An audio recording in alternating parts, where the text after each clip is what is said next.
Greetings, old school magic players, and welcome to the Four Horsemen.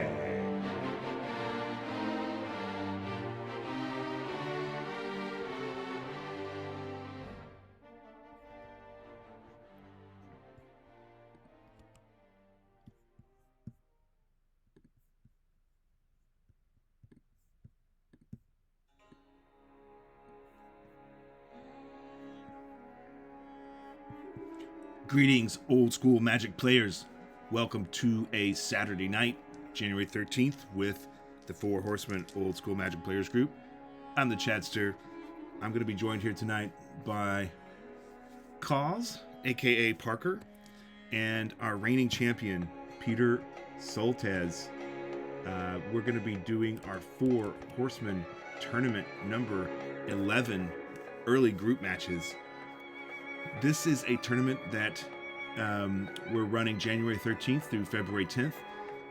If you happen to be watching this video and want to do late sign up, we can take late sign ups through this weekend. And we got some great prizes by Ken Meyer Jr., including this really cool Guardian Beast playmat, as well as the proxies of the original Arabian Nights Islands, and some other great prizes. The band restricted is as you see here. Check out fourhorsemenmagic.com for details. This tournament is our 11th tournament. We're just hitting our year-and-a-half mark of running this format. And this is regular Four Horsemen, 60 card minimum decks, 15 card sideboard, proxies, and reprints are both allowed. And we're going to be doing a couple weeks of group pod matches, which you're going to be seeing here tonight. Then our quarterfinals, and then week 4 is semifinals and finals. Parker and Peter are in the whereby room. Parker and Peter, can you guys hear me? Yeah,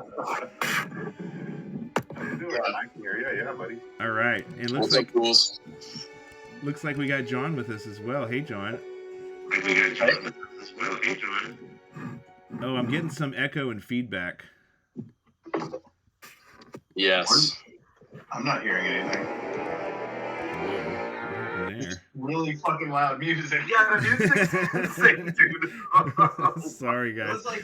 That was weird. All right. Well, welcome to a Saturday night with the Four Horsemen. Thanks for being here. Parker, it looks like your camera's turned off. Let me switch over to the whereby. It's back on. There we go. Okay, I'm showing a black screen for you. Let me try and refresh. 1 second.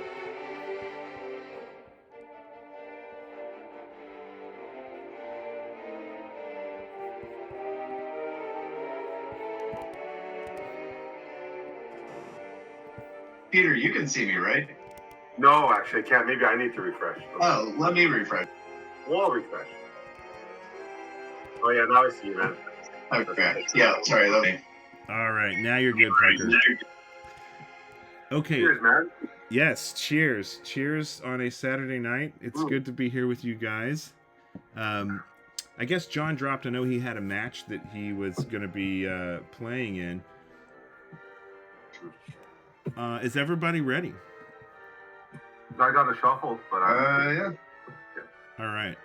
I think we... Yeah, I need a shuffle as well. I just took my deck picture and submitted it, so my shit's sort of still piled out. Oh, okay. Yeah, that's great. Thanks for doing that, Parker. With almost 30 people this tournament, I was thinking, man, I don't want to have to track down 30 people to try and get their deck photos when we wrap. And, you know, we haven't used the Teleria deck photo requirement basically since, I think, tournament 5 was the last time we used it. But I think it's, you know, if we're going to have more than 10 or 12 people, it's a good idea to use it. Yeah. Can you just actually upload a picture? Because it's giving me some shit right now. Yes, you can. Give me shit, but it worked for me for the Derby. I was able to upload.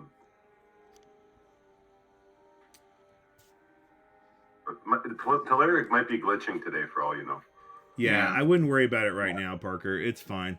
I am so worried about it. I know you are. Okay. Let's see here. We got all that good. All right, you guys. Whenever you're ready.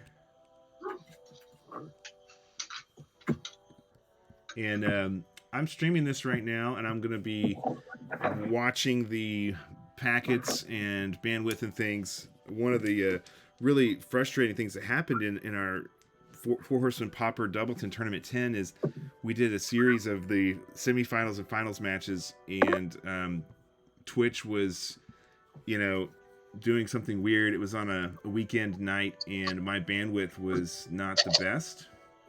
And so, like, it caused some lagging, and the videos and the commentary are great, but the audio is fantastic, but the video turned out real choppy, and it was very frustrating to see that. So we are good, 100% green right now, and I think we're ready to go. Hey, John, you're back. I'm back. Chad, could you do me one favor, man? Yes. Can you turn the music off? You want to turn the music off? Because the volume comes in and out really intermittently. Is it okay right now? I've got it turned down. At the moment it is, but I don't even like the music, to be honest. Oh. Well, and like as the matches go on, for whatever reason, even though you're not changing the volume on your end, it just gets louder and louder throughout the match. Weird. And then by the end of the match, it's like blaring. I know. Just add it in post, Chad. I'm not doing that anymore. That took, hours and hours and hours of my life that I'll never get back. But yeah, I'll turn the music off. Basically with this process here, Twitch streaming and recording and lining everything up, there's no video editing required, which makes my life a lot easier. And also Brooke doesn't hate me as much. Some of the videos I did early on, of course, I was learning video editing in DaVinci, but like some of these things take hours and hours to get right. So I'm pretty happy with this process. But I'll turn the music off for you guys. Thank you. Thank you, appreciate it. Okay. I enjoyed your Ass Man promo, Parker. Yeah. Thanks. Oh, should I flash that up? Because the viewers aren't going to know what that is. Hey, if you got it. Okay, yeah. Sure.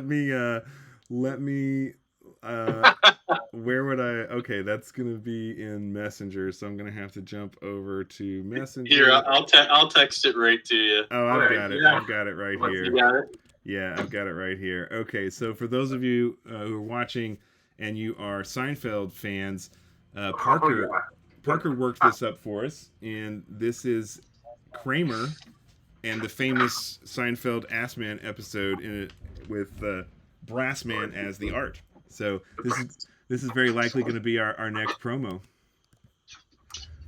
All right, guys, feel free to take it away. You can cut however. You too. I'll just do middle. Sure. Yeah. I'll take odds if you want to roll one of those die. Yeah, I can do it. Let me put this on.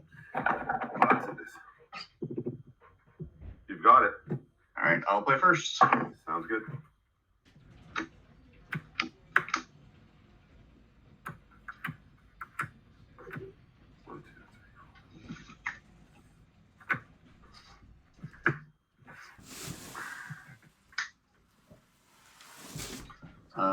I'm gonna take a mulligan.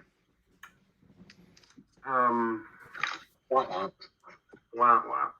I'm gonna keep my hand. All right. I really like the Soul Ring, Matt, because like it doesn't really matter if it's upside down or not. I was playing against somebody in I think it was Derby, and I didn't realize that it was upside down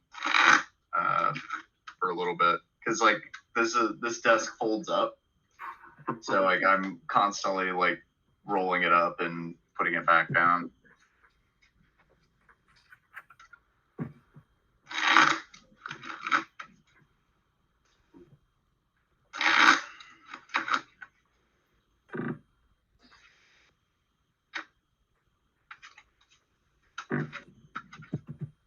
Alright. Off to the races. Hopefully this one will be a keeper.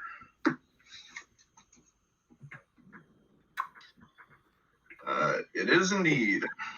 I'll keep. And I will. Hey, Chad. Hey. Put that one back. All right. Can you hear me, John? I can. I'm gonna pop my All right. headphones in here real quick. Um, Then I'll be able to hear you real good. Okay. So, Forest and Gosbin Ogre. Yeah, I like it. Pass the 4. All right.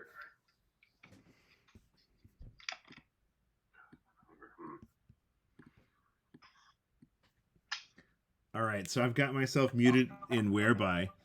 Let me call you right back on my other messenger screen. Okay, son.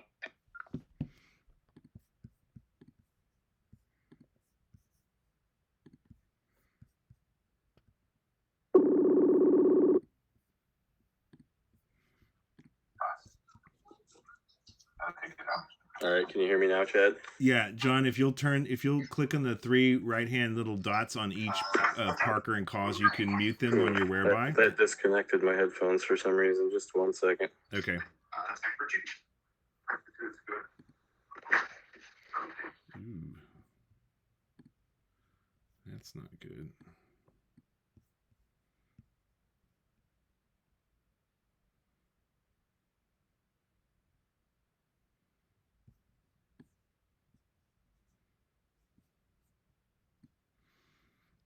So Parker's already got a first turn or second turn Gasman Ogre out, and Peter had his Forest Strip Mined on turn 1, but was able to play a Drop of Honey. Let me call John back.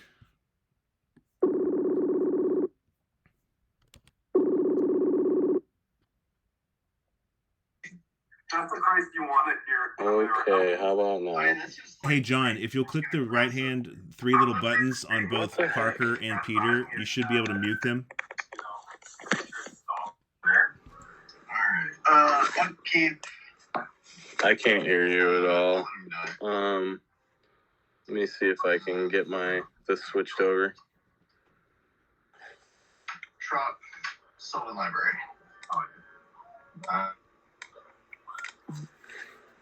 All right, that's much better, John.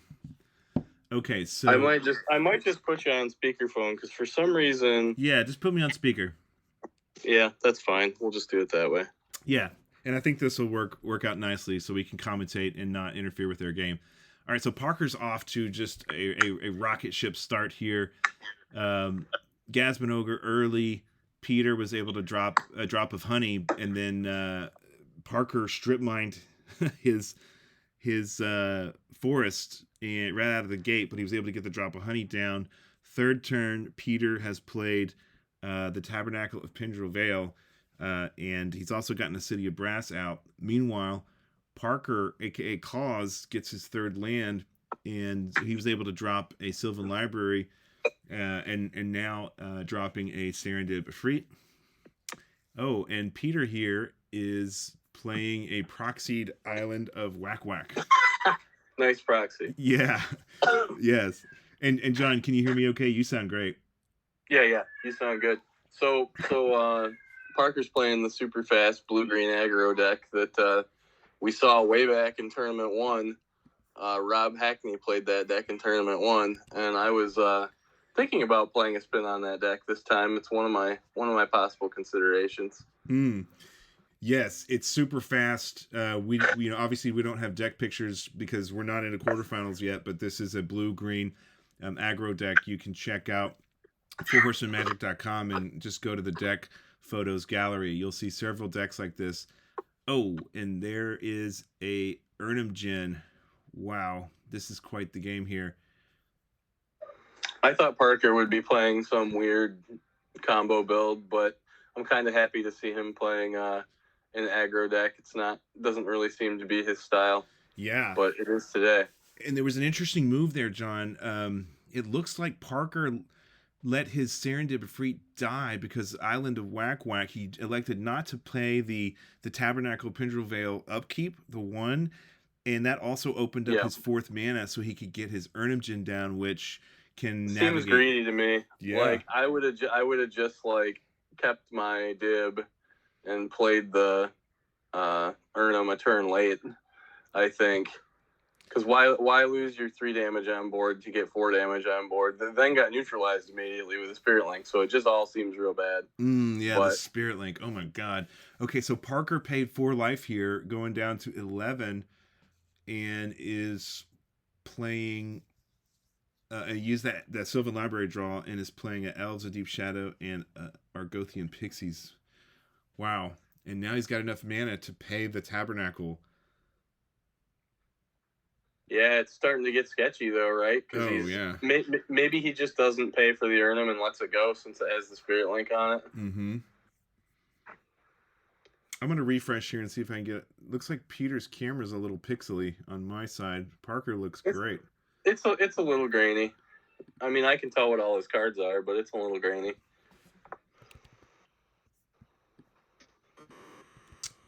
Okay, that is... that's interesting. I've never seen his camera be grainy like that before. I wonder what's going on. Okay. Who knows? So, I'll let the Maybe it's Spirit Link snowing in die. Canada right now. Sure. okay, so Parker lets the Spirit Linked Urnum die, not paying the upkeep from the Tabernacle. I was just talking about how like it's funny that nobody plays Tabernacle since we don't have it restricted or anything, and here Peter is with the Tabernacle. In fact, it might have been Peter that I was talking with about it, so who knows? All right. Yeah, it may have been. So Parker's getting in for 3 damage with the Argothian Pixies and the Elves of Deep Shadow. Oh, wow, and another Argothian Pixies coming down. They're so cheap and so fast. So what's Peter doing over here? Is he playing a Living Lands deck, or is he playing something else? I don't know. I haven't seen his deck, and I don't know anything about his deck. He just told me that he had a new and interesting deck, and it looks like it's a utilities lands deck. You know, he's got Caracas, he's got Tabernacle, he's got Island of Whack Whack.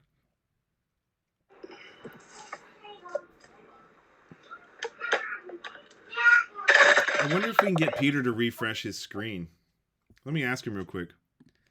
It's not that bad on my end. Hey Peter, can you refresh your whereby screen for us? You're looking very pixelated.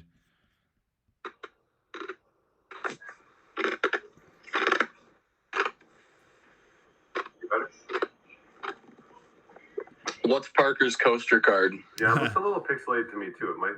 I don't know why. Do you know, Chad? Storm outside. Yeah, he did tell me what it is. Yeah, sure. It's some like dark card that's like 50 cents. Is it a bone flute? Yes, it's a bone flute. That's right. That's so funny. I can kind of tell from the color there above the bottle. Yeah. That's sad that we were just playing that in the pauper tournament, the bone flute. So Someone's talking about your bone flute. That's funny. Yeah. I was gonna buy a slabbed Squire to be a coaster. Yeah. I remember you telling me about that. Well, in whereby on my side, it switched Parker to the left and Peter to the right, which is kind of funny. I've never seen whereby do that before. Well, it's because Peter logged out and logged back in, so he's now the second person to log in instead of the first. Yeah, gotcha. Okay, so Parker's just hitting and hitting and hitting. He's just really getting in there for the damage. He can pay that 3 upkeep on the Tabernacle of Pintervale, no problem.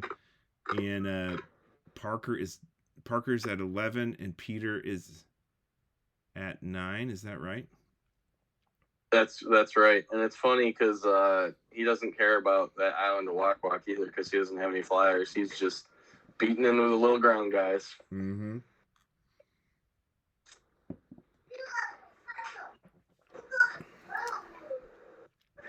Okay, so Peter has a strip mine here, and he's stripping a tropical island.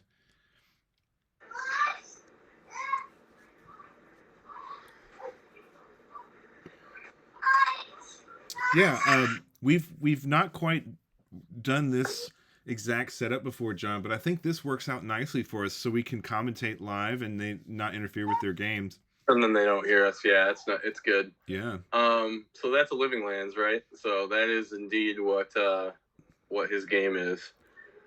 That is living planes, right? Yeah. Yeah. Okay, so living planes. Got to look this one up. It's so lands are all 1/1 creatures now. So every land will have to have an upkeep cost from the tabernacle, and every creature will have to have an upkeep cost. So he's going to pay for those, but then he's going to pay what for one of his lands? So yeah, his crop will pay for itself. What about his other creatures? His other lands should be gone. Oh yeah. What's going on here? He's got. There we go. Okay, so he just paid for the creatures. Yep. Wow, what a brutal combo. I remember Damien was tweaking a deck like this a couple tournaments back, and it was really strong.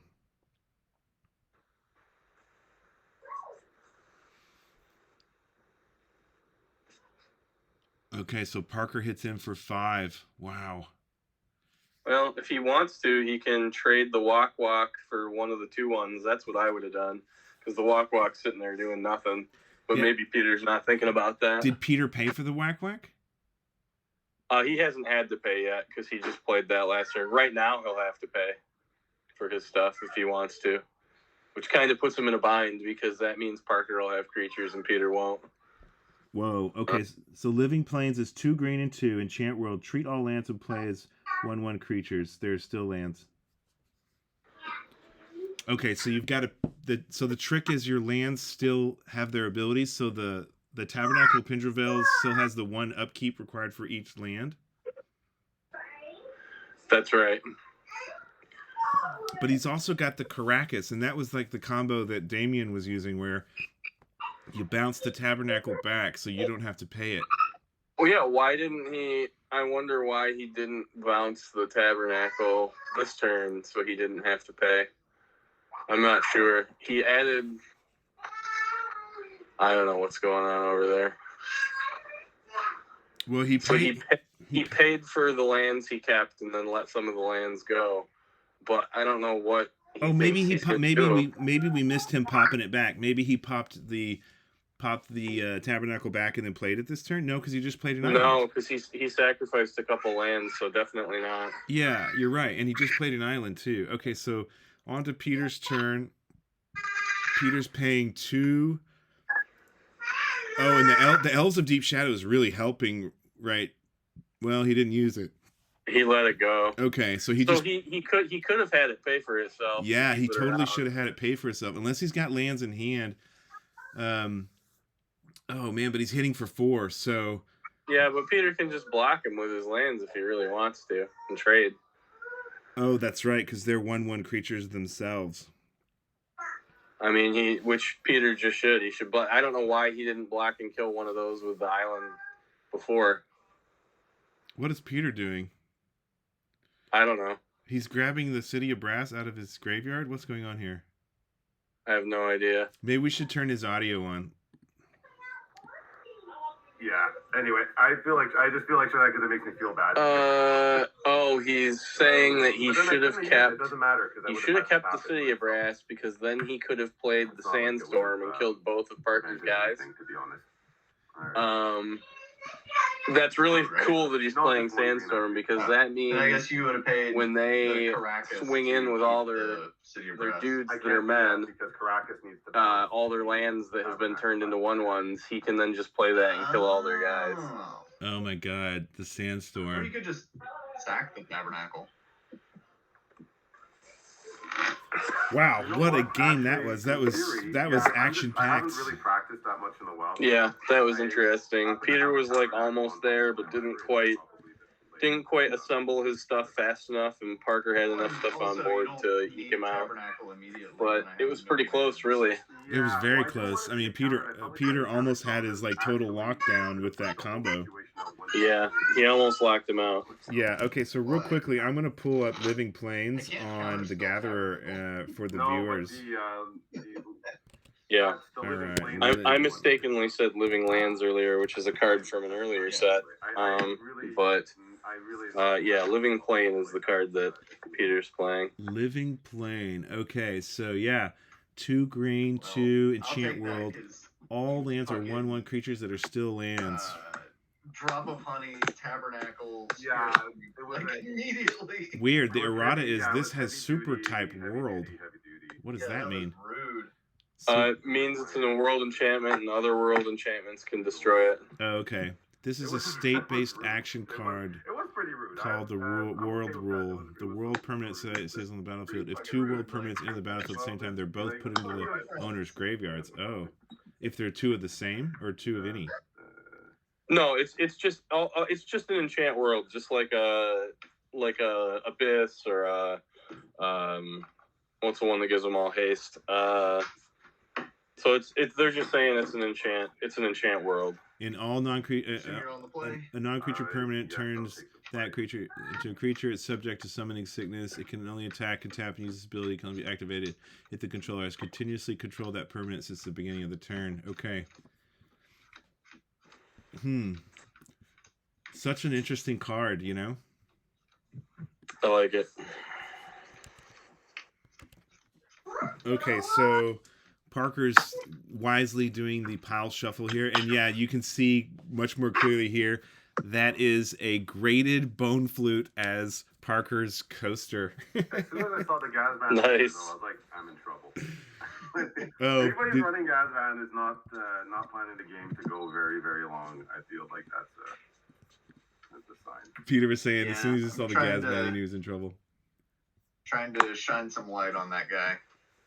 He's good as long as he stays loyal. But if you're just hitting the guy all the time, then he's gonna be loyal. Yeah, these hoes ain't loyal. That's funny. Here. That's it. Okay, so Ugh. Peter has You he know what? That's sideboarded what actually yet? got me. I lost a derby match, and I missed sideboarded, and then I misplayed something. It really, really put me in a bad way for this game number 2. I remember that. I was like, not feeling my best after that, you know? Yeah. You know, like a bit of a bozo. Take a sip of the beer. That's what you gotta do. Yeah, I know. Yeah, just Yeah, I got so excited. I'm like, I'm gonna play out my. I'm gonna play this out, and then I kind of didn't because I was like, well, I need another land so that I can so I can bounce the tabernacle on my turn and then play something. And then I felt like, nah, like, anyways, it didn't make me feel too good. Double miss. I misplayed my turn too. Yeah. Okay. Yeah. That's nice to know. Well, hey guys, I could just say from watching that was actually pretty intense. It was very action packed, very fast, and it also seemed like it was pretty close, even though Parker pulled it off very skillfully. It looked like Peter, you were almost there with this combo of the living planes. It was close. It was a little close, just a little bit behind. Yeah, Peter, I don't know what's up with your video tonight. I've never seen your video this grainy. It's dark and green colored, and it's all grainy and weird. That's weird. Did you switch cameras? No, I'm still using the laptop. It's funny because on my end, Peter's video looks fine. Oh, I wonder if it's me. Let me refresh.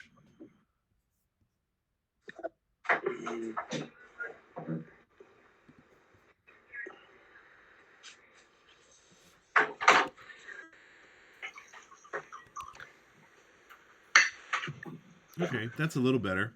I just did a refresh. Good Parker, deal. we were commenting on your awesome coaster, the graded bone flute. It's fantastic. Bone flute. That card was. It's by a no-name grading company. Who cares? That card was. No, it came with this awesome knitted sheet of it Wow. circles and points out where all the things that knocked it down. That's nice. So yeah, you can actually line it up where it's C6. I don't know what the fuck that means, but they point everything out, so it's no was it BGS, where people actually will just crack the slab and send it back if they feel like they didn't get a correct grade. Yeah, exactly, right? Like yeah. They're like, what are they Like talking about? It's not centered. It's totally. I'm gonna send it back. Yeah. Here they'll actually point out where. Is that from CGC? No, it's Olympic Card Grading Service. It was like $5 on eBay from them. And it's just so weird. Like, if you own the grading company, like, why would you grade a bone flute and it's a 7? Like, it's not even a good grade. To build that rep, to build that, my grades don't come easy, man. Yeah. Grades, Like, you can look at it and you're like, this is clearly a damaged card. Like, why would anybody think to grade this? Well, okay, so here's a funny thing. And now I know a few people who have bought like sonic welders, which is what it takes to make those cases, those slabs. Like there's it's called a sonic welder. It's just ultrasonically. I don't know how to fuck it does it, but anyway. But and then they're trying to, like, once you have this, what do you do with it? Like you grade cards, you just slab cards for people. Like, what's your business? That actually seems like an interesting way to go about it. Like, if no one's submitting, just just slab all your own cards and put them up on eBay and make it seem like you're doing something, That, or it's like, fuck sleeves. Let's just slab them. Fuck sleeves. I want more plastic. You have I saw a turtle swimming by the other day. I didn't like it. I'm gonna fucking make another plastic thing. You could build a whole deck and have like a 3-foot tall deck of slab cards. Yeah. So back in the day, this dude, he went by the name Gunslinger. He was back on like Star City Games forums. And it was like complete misprint Force of Wills, like misprint power, everything like that. Just like insane Type 1 decks. And he did play a tournament with top loaders once. And it was like obscene. I heard about that. It's fucking cool. That's legendary. I'm gonna grab another pint. Another pint. That's what we want to hear. All right. And Peter, you're wearing your Magic Christmas PJ pants, right? That's right, man. Yeah, buddy. Got my Christmas dogs on. Basically. The Christmas all, dogs. Small dogs wearing ugly Christmas sweaters. Oh, that's great. Peter has some fantastic Magic playing pants. He's got one set of like tie-dye pants that are off the charts, and he's always sporting something fresh for Magic Night in the pants department. What are you? Weird, yes, I'm weird. What are you drinking tonight, there, Peter? Drinking Tall Boys of Stella. Tall Boys of Stella.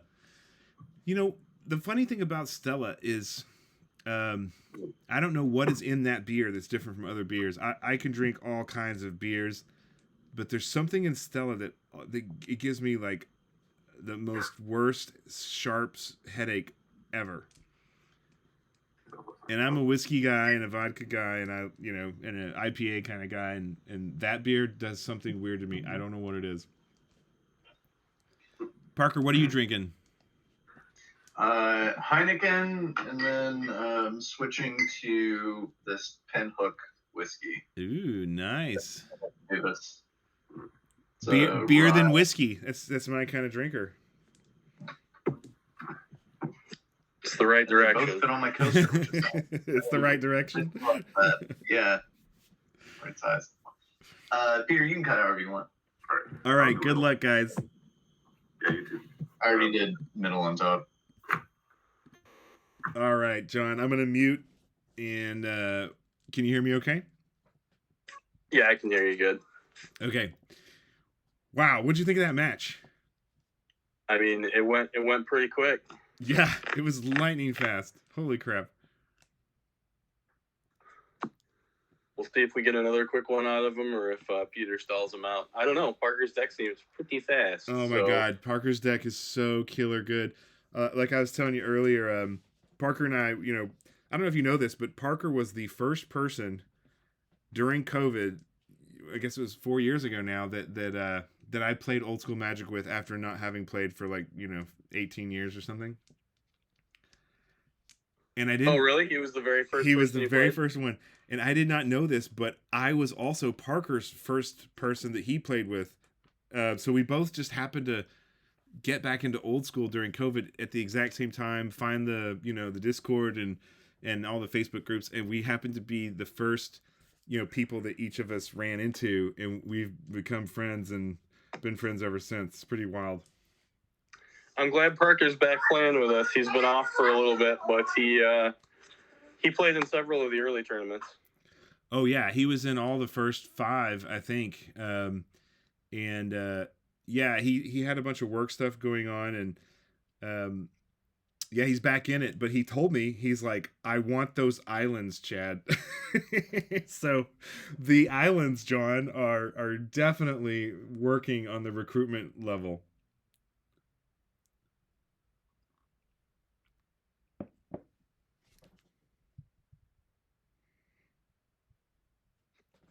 Is Peter taking a mulligan, or is he just shuffling really slow? That is a good question. I think he's taking a mulligan here because Parker's already drawn his hand, and we've seen this quite a bit from Peter. Peter is definitely adopting the Weissman aggressive mulliganing strategy. Especially, I mean, Peter's got the ultimate combo deck, right, John? I mean, like, he has to draw into his combo, so he has even more incentive to mulligan. Yeah, there's definitely pieces that he's going to want to see. And I feel like against Parker in early Tabernacles, very good because it really slows him down. His deck can subsist on very few lands if he's not having to pay one for all of his guys every time. But if he is having to pay one every time, that really that's a very good weapon against him. Yeah. Okay, so Peter did put one card on the bottom. So he's mulligan down to 6 here, and he is also going first. And that looks like a first turn Caracas? Yeah, I believe that's a Caracas. Okay, and Parker drops his ever so nice Winter Mishra's Factory.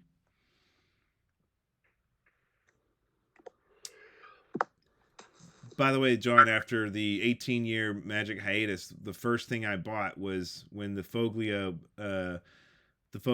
couple did their Kickstarter. I bought that Mishra's Workshop Winter playmat.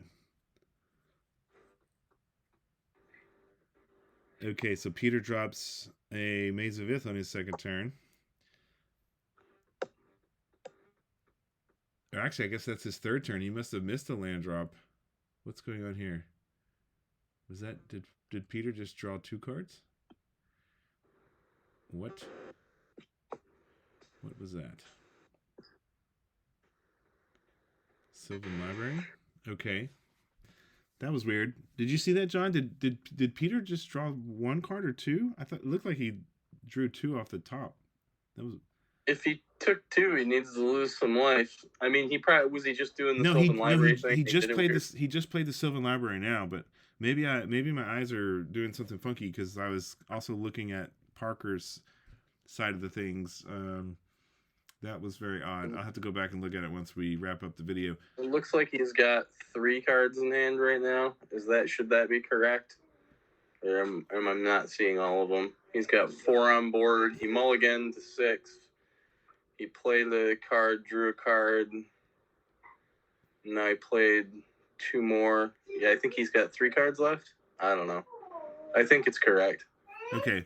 And Peter, on his 4th turn, drops an island and plays the Serendib Efreet, ever powerful 3/4 flyer, rock star of the Four Horsemen. Oh, and Peter just drew 1 instead of Sylvan Library here. I think he's a little tilted. Oh, from that first match? Well, he's not used to losing. Right? Peter has won 6 times in a row, and he is the reigning Peter the Solstaz, King Suleiman of the Four Horsemen. Ooh, boo, Spirit Link on Dib.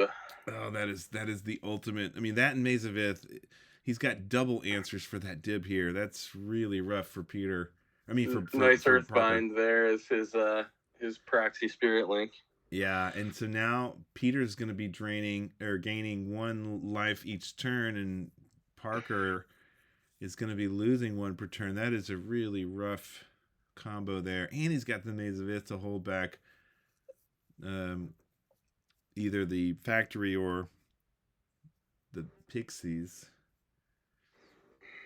Parker has long collected Earthbinds. He's got, I don't know, I think he said he's got over 100 Earthbinds in different printings, and he loves to use Earthbinds as his counters.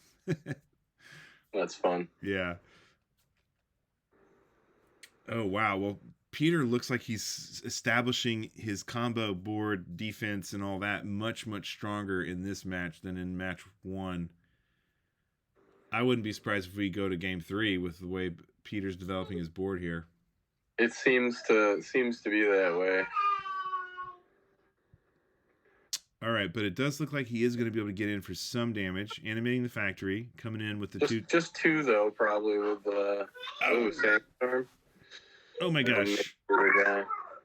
So that's the instant Sandstorm that Peter's playing here. So wow, so that zaps 1 damage to the Argothian Pixies since they're a 2/1. Yeah, and I guess that was announcing combat, or was that attack step? That was attack step. Okay, so he mazed the factory, so it untaps the factory, and the Pixies bit the dust from the 1 damage from Sandstorm. Yeah, and then he replaced them. Yeah, and then he was able. I don't know. I don't think he's getting out the gate fast enough to get Peter this time. That Maze of Ith's a real problem. Oh yeah, the second turn Maze of Ith is a big challenge. Maybe Parker can draw into a strip mine. But yeah, also Parker had first turn Gasman Ogre in game 1, and that is just killer good. Because it's a 2/2 and 1 green, and it's like the Savannah Lions of Four Horsemen.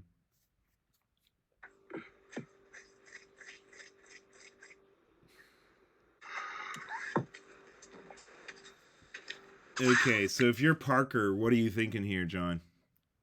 Oh, he just wants to draw. He just needs to go wide, but I don't know. Like, he's playing an aggro deck, and he's got 4 cards in his hand, and I guess none of them are creatures because he hasn't tried to play any of them. I don't know. This seems scary. It seems like Peter's just going to lock him out. Yeah, now Peter's got 4 mana and he's got the double blue for mana drain and whatever else with the Tundra and the island now.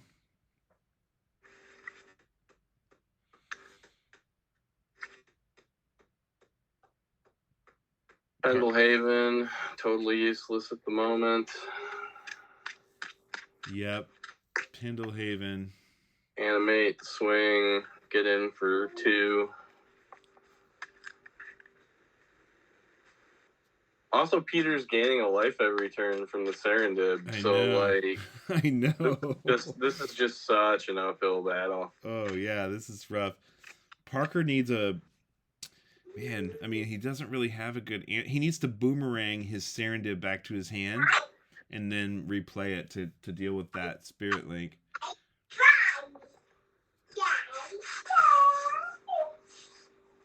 Okay, so Peter does Sylvan Library in his draw, looking at the top 3. Does Peter have no cards in hand? No, he's got 1. I think he has 1 before the... Okay, so he's taken 2. 2? Yep. 2 before? Mm-hmm. Yep, so he takes 2, pays the 4 life. Yeah, because he's gaining life. Why not, right? Yeah, I don't see any way Parker wins this if all he's got in his deck is a bunch of weenies.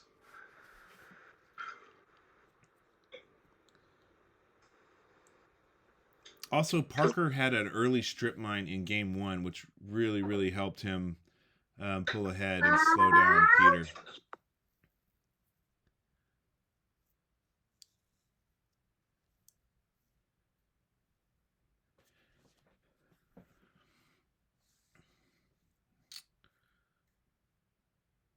Okay, so Parker plays Teleria.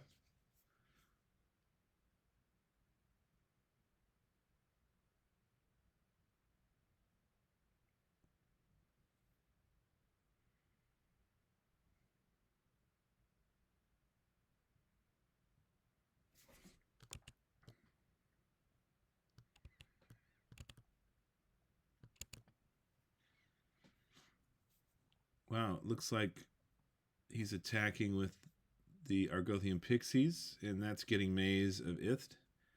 And now he taps the forest, plays a Scavenger Folk, a highly decorated Scavenger Folk. And then taps 4 and plays Ogres Djinns. Now that could help. Uh-oh. Mana drain. Yeah, were you predicting that, John? Yeah, I figured Peter must have something by now. And plus he's digging with that Sylvan Library. Sooner or later, he's just going to have his combo pieces all out. Wow, so now Peter gets 4 mana. I don't know what he's going to spend it on, though. He might actually end up having to take some mana burn. Well, there's an Island of Whack Whack.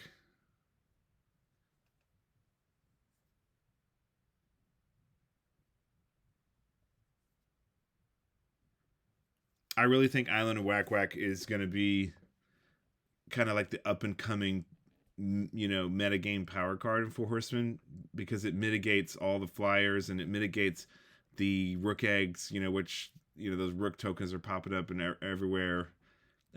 It's so strong. And you can have 4 of them. They're unrestricted right now. So, 4 Islands of Whack Whack and a Maze of Ith is just, brutal defense. Pretty good for the control decks. Yeah. I don't know if you want to play 4 because it's legendary, but... It's not legendary. Oh, no, it's not, because it's from Arabian Nights, right? There were no legendary. Even Aladdin and stuff like that. The creatures that Sinbad, unique creatures were not legendary in Arabian Nights. Nice. Okay, so, but Parker hasn't really been attacking with this flyer because it's the oh, look at this, double unstable mutation. Another mana drain. Oh, brutal. Well, crap. And now he can deal with well, Parker's got a Mishra's Factory here though, so he can animate the factory. Oh, what is that? Divine Offering. Oh my god, where did that come from? Did you see that? That's gross. Oh my god, there goes the Mistress Factory. I guess he sideboarded that in. Holy shit, that was out of nowhere. That is gross. Oh, Gasman Ogre coming down. Man, Parker just has so many small creatures. Just every turn, there's 2 or 3 creatures getting played. But he doesn't have his Sylvan Library out. Okay, Peter's got everything lined up here. He's got his Caracas. He just needs that Living Plains, and then it's just game, I think.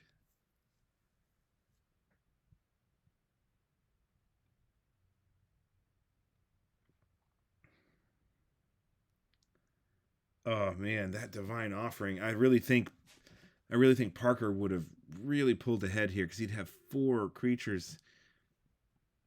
And he had the Mana Drain and the Divine Offering, 2 instants to counter both of Parker's his animating of the factory and the unstable. It's just so brutal. Yeah, he's really throwing a wrench in his plans here. I mean, Parker's trying his best, but he's he's out of cards. He's not just gonna, I don't know, he's not gonna be able to get enough damage in, I think. I mean, he'll still be able to get in for 3 this turn, which is pretty good. Yeah, but that damn Spirit Link on his Serendib is gaining Peter 1 per turn, like you pointed out. It's yeah, you're 2 steps forward and 2 steps back almost. It's a real uphill battle for sure. What's Peter playing here? Well, he's tapping his Caracas. Another Spirit Link, maybe? More whiskey coming in. Yeah. I would needs it. Yeah, I'd be doing the same thing. All right, I got another match. I got to jump out, but I'll be back. All right, good luck, John.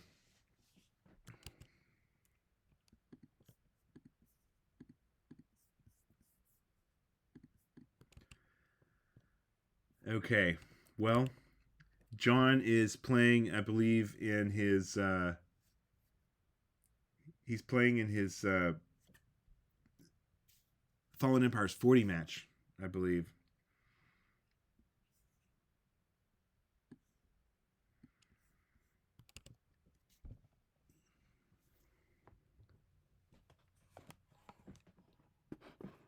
Okay, so John will be back with us shortly, depending on how long his match goes. So Peter has played another Spirit Link, as we were suspecting, on the Gasman Ogre. So neutralizing that 2/2. And there's a couple counters now on, well, it looks like one counter on the unstable mutated Argothian Pixies. And it gets mazed of Ith. And the Scavenger Folk gets through, gets a pump with the +1/+2 on the Pendlehaven, so Parker gets in for 2 damage, and the much needed Sylvan Library comes into play on Parker's side. That is really handy right now. Moving to Peter's turn. Peter is at 15 life. He's already drawn 1 extra card with the Sylvan, and looks like he elects to only take 1 card. He's in a very comfortable position. He's got tons of defense. He's gaining 1 life per turn because of that Serendib Efreet that is Spirit Linked. Oh man, Parker's really has, as John said, a difficult uphill battle here. Maybe the Sylvan Library can help him dig, and maybe he can find an answer. And the tricky thing is even if he can boomerang that Spirit Link on his Serendib Efreet, Peter has Island of Whack Whack and Maids of Ith, so I mean, this defense is really tough to break through. All right, and Parker attacks with the Pixies.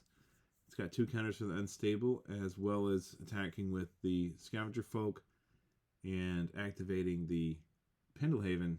But in response, Peter is playing Sandstorm, which deals 1 damage to all attacking creatures. And wow, just like that, the Scavenger Folk go to the graveyard.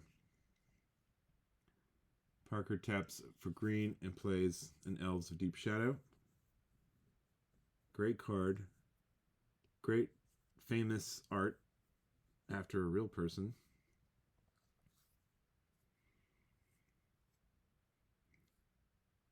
So Peter activates Sylvan Library, looks at 3, and contemplating what to do here. I guess he's just looking for that living plane. And going to Parker's turn, the Pixies are now back to a 2/1 because they have -3/-3 on them with the 3 counters. And Peter gains a life from the Spirit Linked Serendib Efreet. They've got equal life. Once Peter gains more life than Parker, if he gains the next turn, he'll gain control of that Gasman Ogre. Parker's attacking with the 2/1 Argothian Pixies and the 1/1 Elves of Deep Shadow. The Pixies will be dead next turn because they're going to get another counter. -1/-1 counter from the Unstable Mutation. So it's 2 damage either way.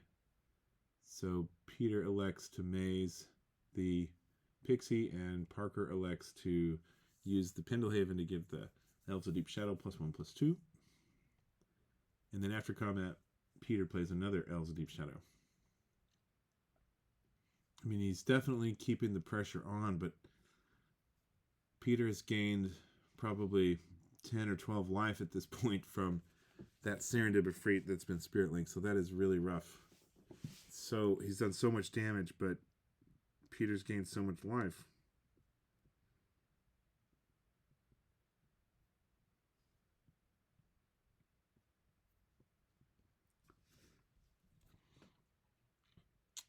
Okay, so on to Peter's turn.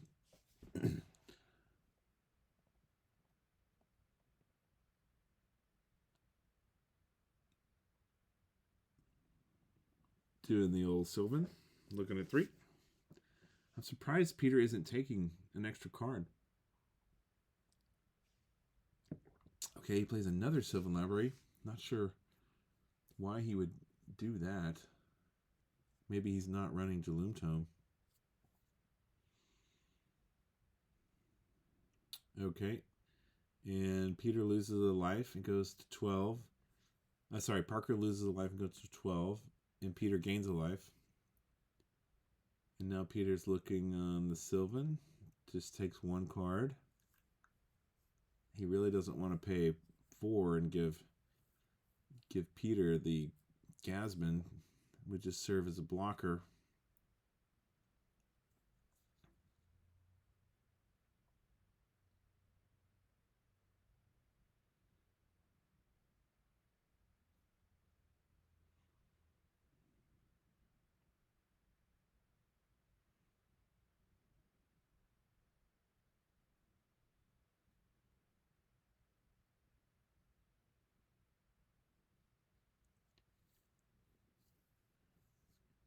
Okay, so Parker attacks with the elves, and they get mazed, of course.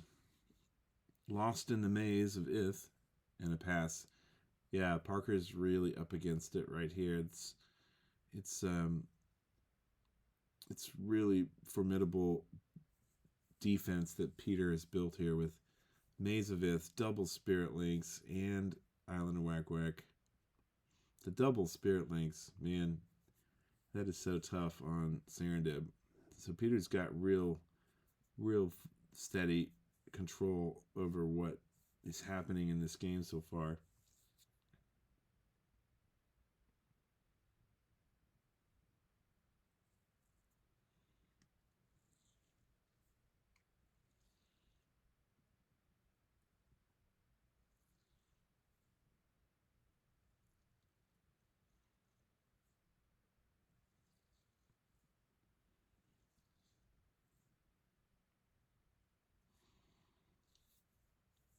Let's see what Peter is saying here. I mean, Parker, I'm going to turn up the volume so we can actually see what's going on here with these. Yeah, it just says during your upkeep. Yeah, that's right. So it's a trigger you control. Exactly. You should, do it like that. That's the best Yeah, I messed up then. Well, not as badly as I did the last game, but you get a pass. Yeah. Trigger Sylvan. Okay. All right, so Parker's going to draw. Let me get the volume going here. Thinking of what to do. Can almost see his hand. It looks like there's 3 I'm going to take lands. an extra card. I'll go to 7. Yeah. Sure. 3 lands there, so he's taking an extra card to get that land out of the way, because, man, 3 lands is a terrible dig on Island, Sylvan. And I'll pass. Okay, just plays the island and passes. Untap nothing, upkeep nothing, Sylvan. Yeah, so not only is Parker behind the ball, but I mean, having 3 lands on top, you got nothing to draw. Upkeep. You get the Ogre. So now he gets the Spirit Linked Ogre. I go to 6. Parker goes to 6. Trigger Sylvan. And Peter gains. 3. Looks at 3. I'm just gonna scoop. Yeah, it's time to concede. I think that's the right move, Parker. That first Spirit Link went. So Oh yeah. That goes to ghost. Oh my god, I know. That's the way I was looking at it, going, that card has held me in this game. Like That and one. you know what? The next turn I drew the island. I was like, oh, I didn't draw the island. And I was like, no, I'm not regretting it. Like that Spirit Link's gonna do a lot of work right now. I have nothing happen. I have nothing happening. Absolutely nothing happening. And the card I put underneath was my Living Flame. And then I never saw another one. And I'm not gonna see another one. Oh my god. I think I need the 5 now. So it sounds like Peter was saying when he mulliganed, he put his Living Plains on the bottom, and he never saw another one. But that Spirit Link of the Serendip Efreet on Parker's side was the nail in the coffin because it was so early in the game. Okay, so if I'm Parker here, I'm gonna be thinking. I mean, I don't know what's in Parker's sideboard, But knowing that Peter's got those spirit links and he's got the Islands of Whack Whack, you know, it might be worth it to take out the Serendib Efreets altogether. I don't know if he's got boomerangs. I don't know if he's got flash counters. Boomerangs or flash counters would be very helpful. I don't know if he has what is the green card that counters a spell? What is that card? I'm digging through my box here. Avoid Fate. I don't know if Parker has Avoid Fates in his sideboard, but man, Avoid Fate would be a really great answer right here. Just because it can counter an instant or an enchantment that targets a permanent you control. So that Spirit Link can be countered by Avoid Fate. We don't have the deck picture, so I don't know what Parker's running, but man, would that be a great answer for Spirit Link if he has it. Also, Boomerang. If he's running Boomerang, he can Boomerang his Serendib and then replay it, and the Spirit Link will fall off. But with Island of Whack Whack, Serendib becomes a kind of a huge vulnerability, a big weakness. So I would definitely be sideboarding in boomerangs if you got them, flash counters if you got them, and avoid fates if you've got them. Those would all be great answers to what Peter has going on with his combo deck. And then on Peter's side, he's already sideboarded in his stuff. You saw Divine Offering came out. You saw the Managed Reigns. You saw the Island of Whack Whacks were already in there in game one. He's probably putting more of those in if he's got them in the sideboard. Maze of It's restricted, so one of those is already in. Peter has a lot of answers for what Parker's got going on. Let's tune back in here. Cards. Yeah.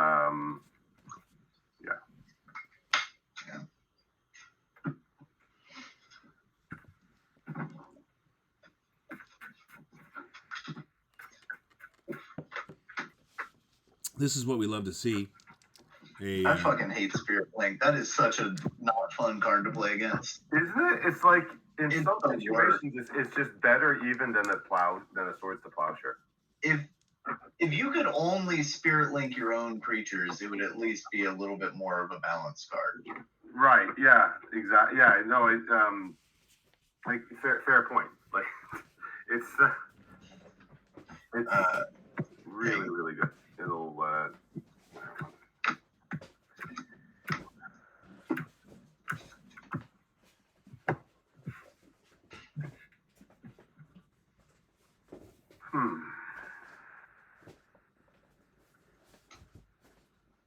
I'll keep.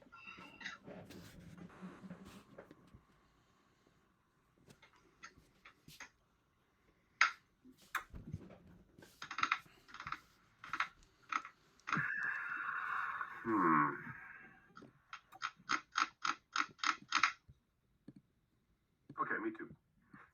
Okay, both players elect to keep. No mulligans. And we're off. Parker's on the play. And I'm going to play this goth. that girl. That's Yeah. fine. The goth chick. Pass. The Elves of Deep Dark Depression. A few other choice names have been thrown around.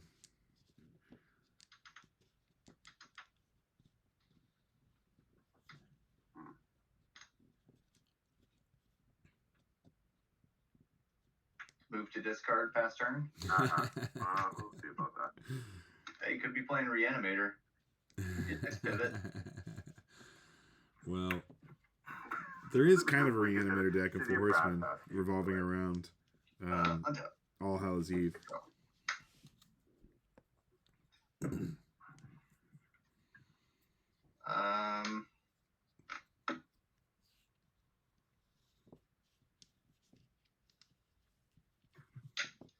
Attack for 1. Sandstorm. Oh my goodness. I take 1. Yep.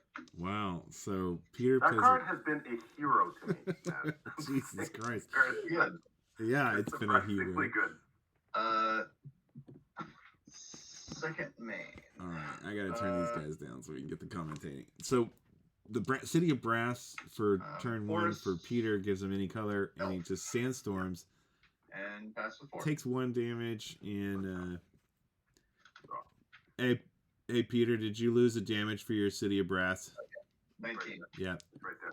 I forgot to do it. Yeah. So he gets the sandstorm right off the bat, and the attacking elves of Deep Shadow just get roasted by the common card Sandstorm that no one ever plays, which is really showing itself to be powerful here in Four Horsemen.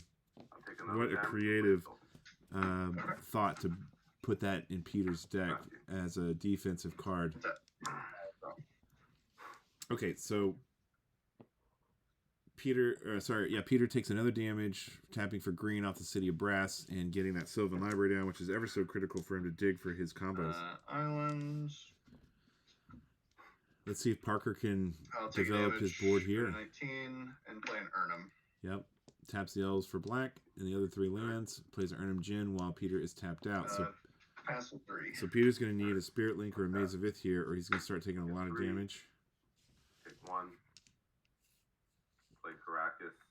Spirit Link the Urnum. Oh my god, and there it is. The Spirit Link on the Urnum. Jesus. Ugh, that's rough. That's so rough for Parker there, because if Peter didn't have that Spirit Link, he would be taking 4 per turn until he got it or got a Maze of Ith. Man, that is rough.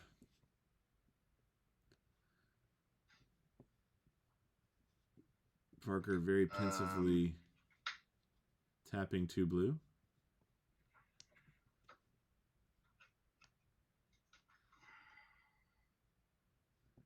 You have how many cards? I have 4. I bet you what Parker's thinking here. He probably has a boomerang, and he's thinking if he boomerangs his Urnum, the Spirit Link falls off, and he's got to play it again, and Peter can mana drain it. But if he boomerangs the Spirit Link, then Peter can play it again. So... Dan. Oh, wow, look at that. Dan. Now that is spicy. Dan. I love it.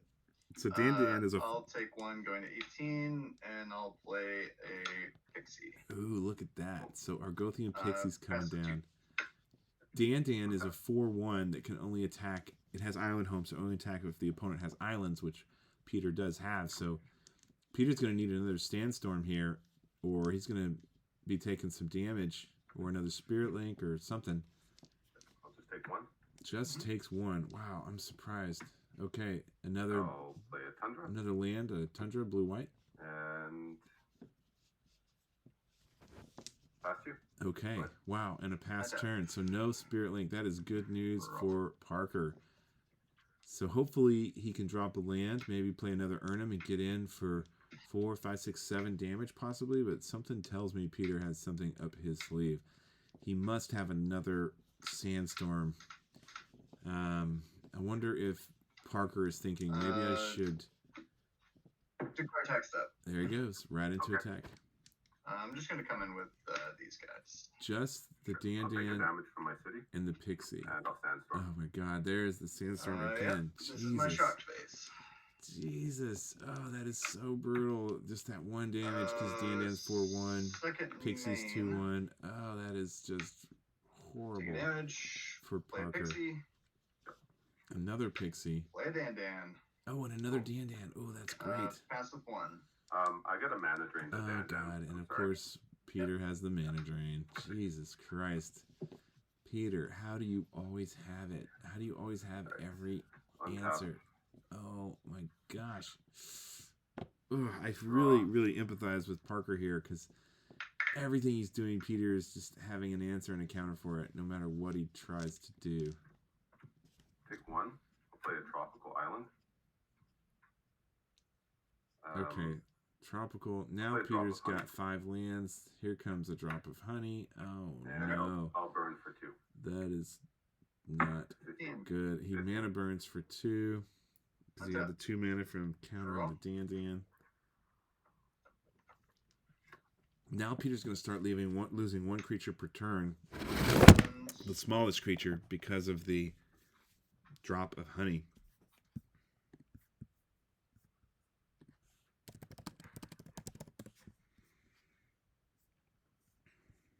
So drop of honey. 1 card? At the beginning of your upkeep, destroy the creature with the least power. It can't be regenerated. If 2 or more creatures are tied for least power, you choose one of them. When there are no creatures on the battlefield, sacrifice drop of honey. Really, really powerful card. And just brutal to play against. Oh, so Parker the Spirit Link. Parker is playing a boomerang, and he's boomeranging the Spirit Link, not boomeranging the Card Urn. attack stuff. Sure. Yep. Oh. Okay. With 7. So he's able to come in for 4-5 on the Urnum, 2 on the Pixies, and 1 on 15 to 8. the Elves of Deep Shadows. So 4, 5, 6, 7 damage. That is a huge hit. Sandstorm has been fucking house. Oh my It's been god, an absolute yes. house, yeah. The Sandstorm is fucking house. You know what I think Brick is house. That because you keep getting Island of Whack, I guess the Elf is dead. So the elf is killed by the drop of honey.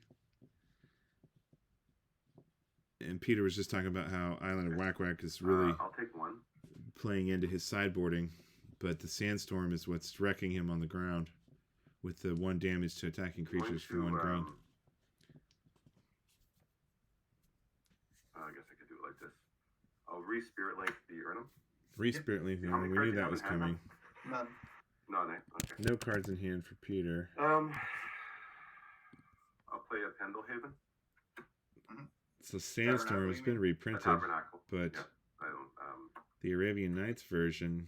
I mean, this is a card that never sees play in any format in Old School ever, and here it's showing I got a itself to be. question. If I play just another drop crazy of honey, powerhouse. they stack. Like it's just 2 creatures die. It's not like 1, right? Like I should know this, but I feel like I want to. If there were 2 on here at the same time, it would work twice as fast. I don't actually know that answer.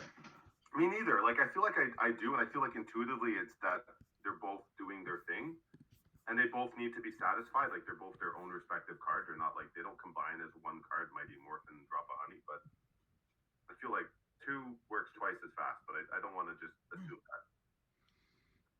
Hey guys, I'm looking at the Gatherer on Drop of Honey right now. Yeah. There's not a ruling on specifically mentioning in the ruling section on whether you have multiples. I mean, it's an enchantment, right? So its trigger goes Yes, on the stack. And if you have I another think- one, its trigger has to go on the stack too, and they both. Yeah, I think that's correct. If you have 2 of them, then you choose which one triggers first, and then you choose the next one, and it would be double sacrifice. Double whammytons after that. Double Whammington, yes, brutal. All right, I'm gonna double whammyton then, Oh my goodness! and pass to you. Wow. Untap. Yeah. Upkeep. They both die. No, it's Oh on my my turn. Oh, god! right. All right. Yep. Cool. Sorry. Draw. And they only trigger on Peter's upkeep. And Back for 2. Parker, don't forget to pay your upkeep. Yeah. Thank You you. gotta pay for each. I'll Yeah. pay for it. Yeah, so Parker needs to And pay. I took the damage. He needs to pay his upkeep. Sorry, I was not looking at the screen because I was trying to see about Drop of Honey. Yeah. So Parker, you got to play 2 if you have 2 creatures, right? 1 for each on the Tabernacle. Yeah, sure. All right. Yep. Here we go. Okay. We'll let him die. Then they die. Yeah. Yeah. All right. I just want to be sure. I don't know. Yeah. Thanks. And then Alright. I go to Sylvan. Take 1. Your Spirit Link's out of play now too. Oh yeah, you're right. You have no cards in hand or 1? 1. Okay. I'll try to cast Living Plane. Take a damage. And there is Peter's Living Plains combo. He's got the Tabernacle Pendril Veil. He's got the Caracas. He's got the full combo, Okay, past you. and that's basically a lock and game. Untap. Upkeep. These two will pay for these two. Sure. Draw. Well, maybe not. Parker's got something in mind here. He paid 2 lands to pay for the other 2 lands and left them untapped. I guess he was hoping to draw into a Argothian Pixies, maybe. He's got 1 card in hand. I'll attack you for 2. He attacks for 2. Yeah. I'm going to take 2. I'm going to go to 3. And he takes 2 and goes to 3.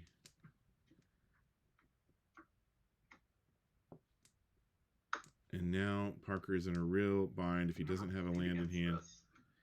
Because now his 2 lands have to pay for themselves, and they're going to be tapped forever. Peter can use the Caracas. Spoil the moment, then. Yeah, no, you bounce the Tabernacle at the end of my Yeah. turn or whatever, and then you have creatures to attack with or Right. whatever. But I'll play a forest and a path. Okay, I will bounce the Tabernacle. Yep. At the end of your turn. No, untap. Draw. Take 1. Replay the Tabernacle. Mm-hmm. Past you. Untap.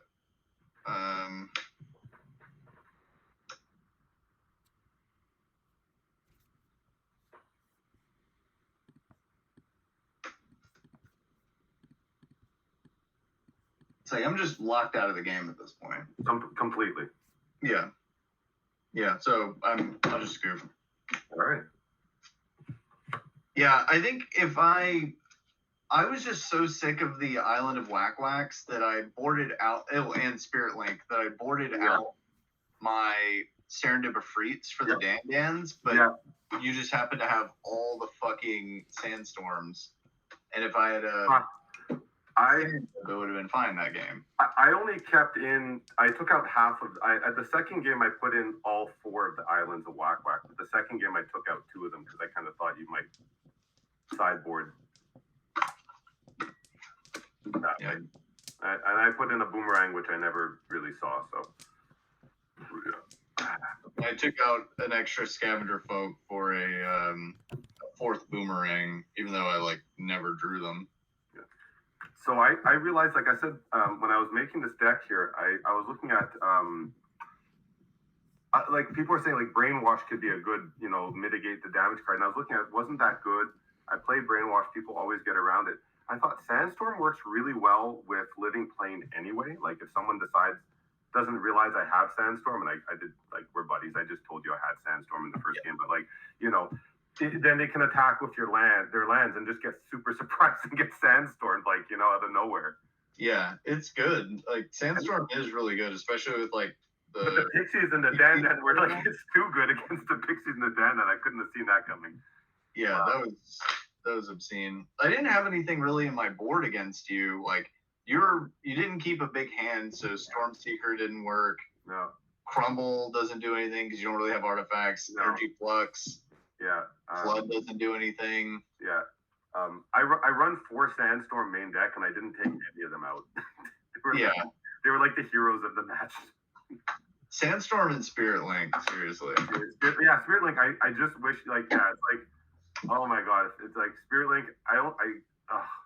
You love every time when you get an opening hand and there's a Spirit Link, you feel like, okay, dodged 1 bullet, Yeah. 1 bullet is okay. Yeah. Anyway. God, I hate your fucking deck.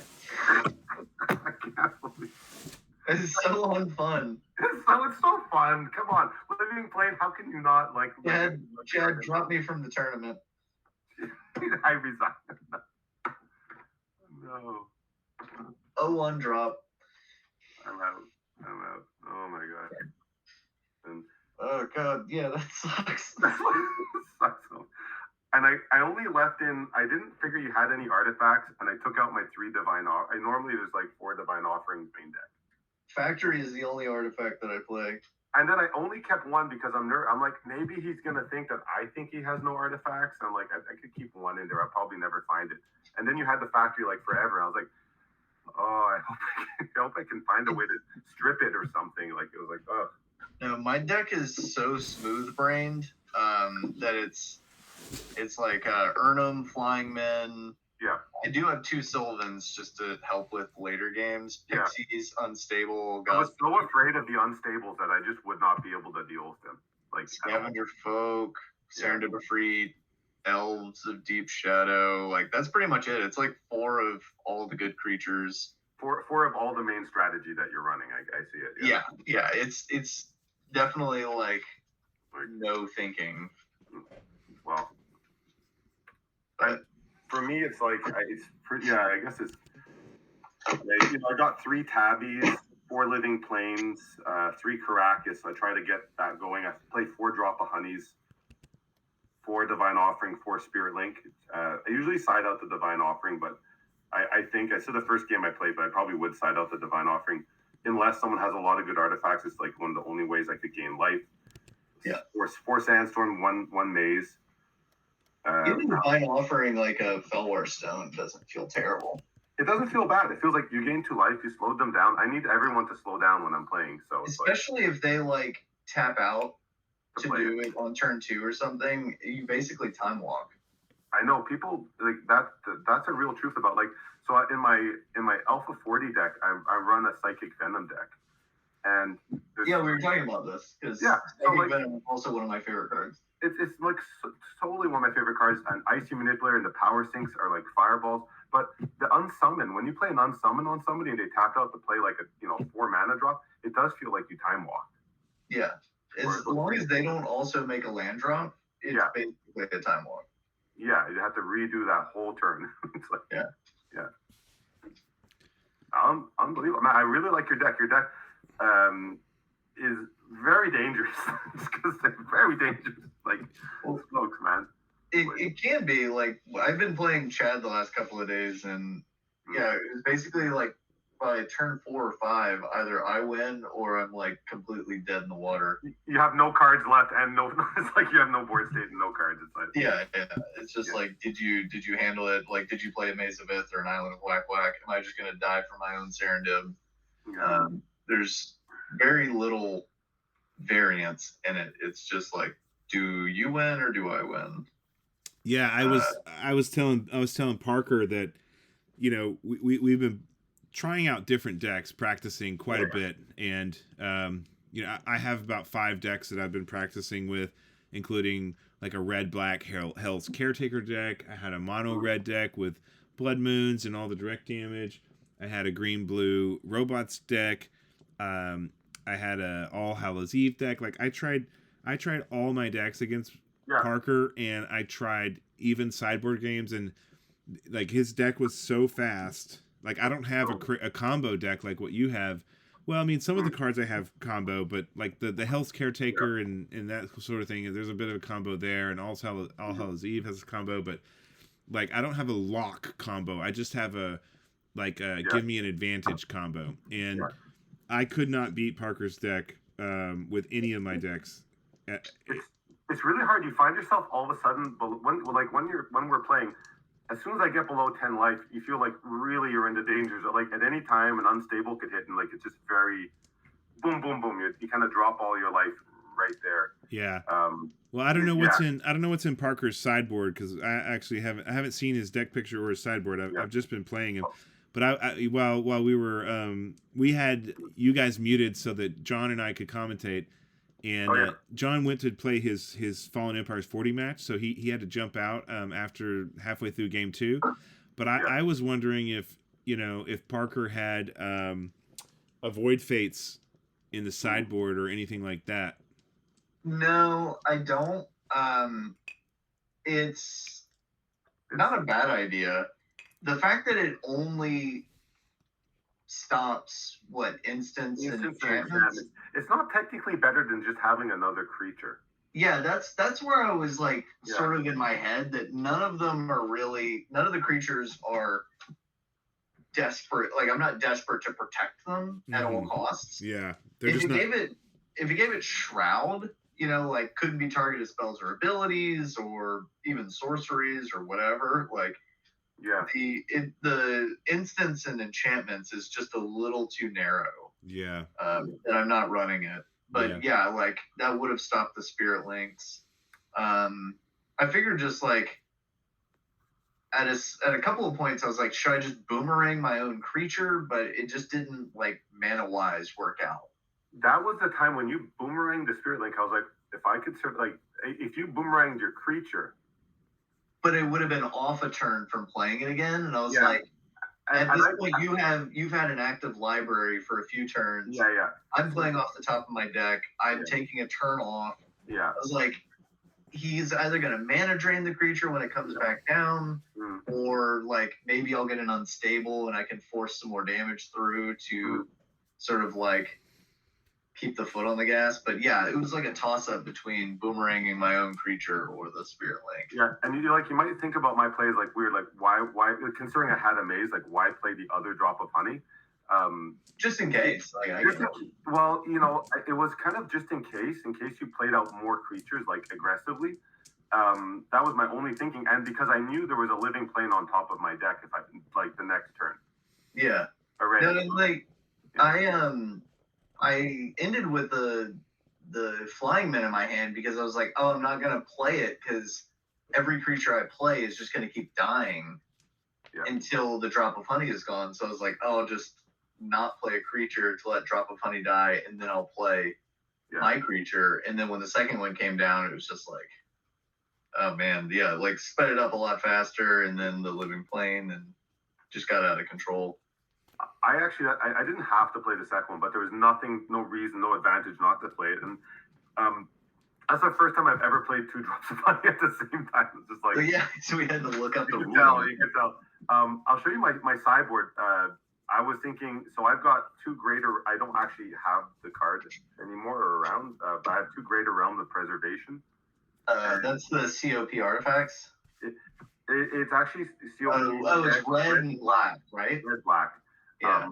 I'm pretty paranoid about Blood Moon, so I'm having 4 Flash Floods. Yeah. I have 2 Crumble for extra artifact if someone's really because I don't care if they gain life. Really, it's not important to me if they gain life.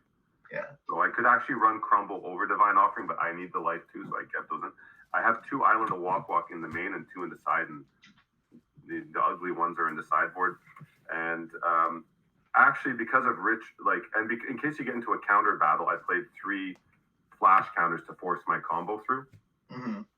And because of Richard having played that Arborea deck a couple of times, if I'm in like a mirror match against a very slow deck, and I have 1 Jalum Tomb main deck, and that's like practically my only artifact, I think. Oh no, I have 1 Ivory Tower main deck, which never came up. But Jalum Tomb and a Felden's Cane for like a deck like Richard's that's running Arborea. Yeah. So because he really just actually, last time I played him, his plan was just for me to draw all my cards. And I was like, he's like, I have more cards than you. I'm like, oh, God damn it. It's like shit.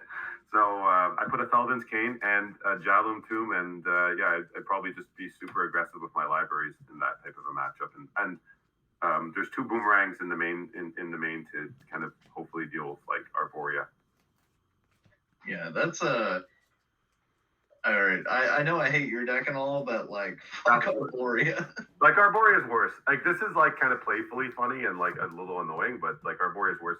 It's like, actually, I wouldn't bounce Arborea because I'm probably not going to finish it with damage, but I'd probably have to bounce something. Yeah. In a match like that. Well, hey, random thought. If I don't know if you want to play a derby match. I have my deck handy.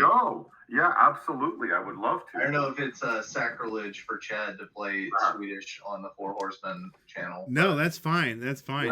Let's dig it out. I think that this video is at 1.5 hours though, so I should stop this one. And if you guys want, I don't know if you should have been recording half of the shit you just did. Yeah, you got to edit some of that. It's like that's nonsense at the end. I'm gonna take a bio break. Here about. No, I mean the deck tech is really interesting though. I mean, you guys are really kind of explaining the ins and outs of your decks. I mean, people love that.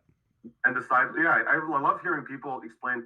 The part I love deck when people explain their decks, but when people explain their sideboards, I find that also super interesting. Yes. I mean, you guys did not say anything like untoward or out of left field there. I think that was very interesting actually. So I don't think there's any issue with that. I'm not going to release this video until after we go to quarterfinals anyway, so I won't, this won't be giving anybody. I'm the only person that gets a preview here, and I've already seen, I've already been playing Parker so much that I knew what his deck was. Yeah. All right. I like it. All right, I'm going to wrap up this video then. Sounds like a plan. All right.